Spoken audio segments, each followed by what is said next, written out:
हम बात करने वाले हैं अमेरिका के पूर्व राष्ट्रपति और इस राष्ट्रपति चुनावों के उम्मीदवार डोनाल्ड ट्रंप पर हुए जानलेवा हमले की। जी हाँ, ये जानलेवा हमला हुआ जिसको लेकर अब काफ़ी सवाल भी उठ रहे हैं कि आखिर इस तरह का हमला कैसे हो सकता है।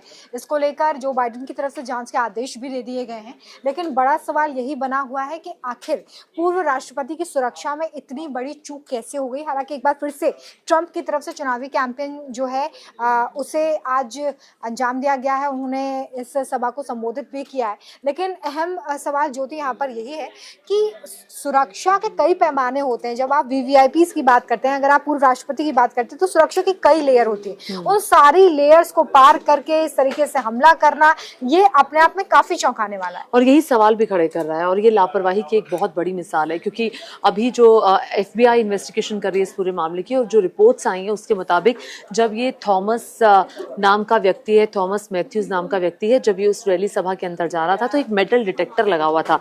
जब वो वहां से रोमिता एंटर कर रहा था तो पुलिस को कुछ फिशी लगा, और इस बात की जानकारी वहां की जो स्थानीय पुलिस थी उसने सीक्रेट सर्विस के एजेंट्स को दी। उसके बावजूद भी सीक्रेट सर्विस के एजेंट्स ने ध्यान नहीं दिया, और ये बाकायदा ये कहा जाता है कि एक जहां पे पूर्व राष्ट्रपति भाषण दे रहे थे, एक दायरा है, उसके आगे कोई व्यक्ति नहीं जा सकता। ये व्यक्ति उस दायरे को तोड़ करके आगे गया था, तब भी सीक्रेट सर्विस के एजेंट्स ने ध्यान नहीं दिया। तो ये बड़ी लापरवाही का नमूना है, इसमें कोई दो राय नहीं है। और दोनों एंगल से जांच हो रही है कि क्या ये वाकई में कोई साजिश रची गई थी, क्या या इस साजिश को अंजाम किसी और ने दिया था और सिर्फ मैथ्यूज तो एक जरिया था।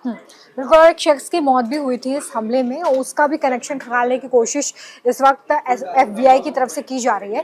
लेकिन समझना यही होगा कि ये जो छोटे छोटे पैमाने जिसका जिक्र आपने भी किया ज्योति, जिन्हें इग्नोर नहीं किया जाना चाहिए, वो आखिर क्यों इग्नोर किए गए, ये भी सवाल बड़ा खड़ा होता है। क्योंकि इस तरह के मामले जब भी सामने आते हैं जहाँ पर सुरक्षा में कोई चूक होती है, वहाँ पर हम यही देखते हैं कि कोई बहुत छोटी सी चीज़ को इग्नोर करने की वजह से इस तरीके के हमले किए जाते हैं। और गनीमत ये रही है कि ट्रंप के कान के पास से वो गोली निकल गई है, वरना उन्हें भी एक बड़ा नुकसान हो सकता था। जैसे ही गोली उनके कान से गुजरी, बिल्कुल खून से लथपथ वो नजर आए। स्टेज से उन्हें आनंद फानन में उतारा गया था।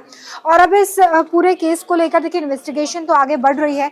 कई देशों की तरफ से, इजराइल की तरफ से इसकी निंदा की गई है। खुद प्रधानमंत्री नरेंद्र मोदी ने भी ये कहा कि लोकतंत्र में हिंसा की कोई जगह नहीं होती है। वो भी इस हमले की निंदा करते हुए नजर आ रहे थे, क्योंकि एक स्वस्थ लोकतंत्र के लिए बहुत जरूरी है कि वहां पर हर किसी को अपनी आवाज रखने का मौका दिया जाए। और जब इस तरह के हमले होते हैं तो वो कहीं ना कहीं राजनीति को भी गंदा करते हैं। जो बिल्कुल, इससे राजनीति प्रभावित होती है और राजनीति प्रभावित होगी भी, क्योंकि अभी राष्ट्रपति चुनावों के लिए कैंपेन चल रहा है और ये पहला ऐसा चुनाव है अमेरिका में जो बिल्कुल बटा हुआ सा दिखाई दे रहा है। ट्रंप अपने समर्थकों को सीधे तौर पर एक्टिव रहने के लिए बोल चुके हैं, कह चुके हैं कि आप तैयारी करिए।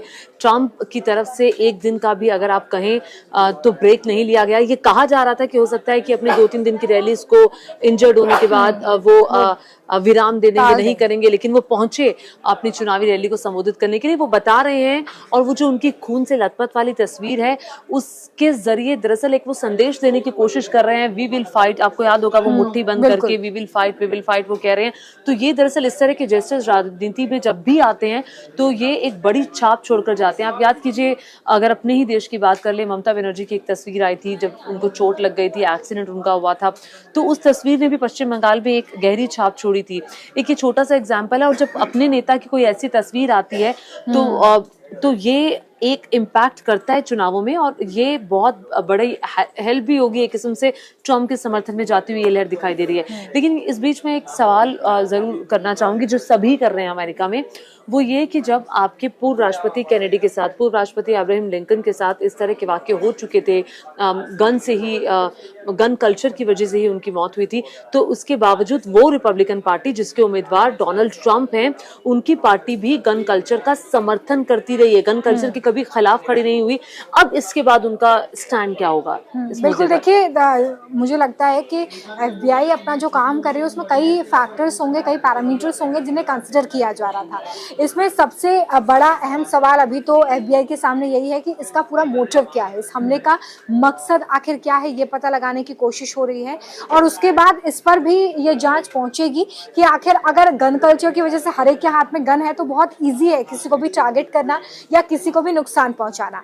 तो अब ट्रंप की तरफ से क्या उस पर विचार किया जाता है, या जो लोग उन्हें एडवाइस देते हैं क्या उन्हें ये समझ आती है बात कि ये गन कल्चर कितना खतरनाक हो सकता है? क्योंकि आप ये समझिए कि वो गोली उन्हें छू भी सकती थी, उन्हें लग भी सकती थी, ये अपने आप में काफी गंभीर मामला हो सकता था। लेकिन इसके पीछे खेल बड़ा वो गन लॉबी का है, जो बहुत पैसा देती है पॉलिटिकल पार्टीज को, और पॉलिटिकल पार्टीज इस वजह से भी उसका विरोध नहीं करती। तो बहुत सारी चीजें आप देखना होगा कि FBI की इन्वेस्टिगेशन में आगे क्या निकलता है। बिल्कुल रहेगी हमारी इस बड़ी खबर पर नजर। फिलहाल बहुत शुक्रिया हमारे साथ इस लाइव में जुड़ने के लिए।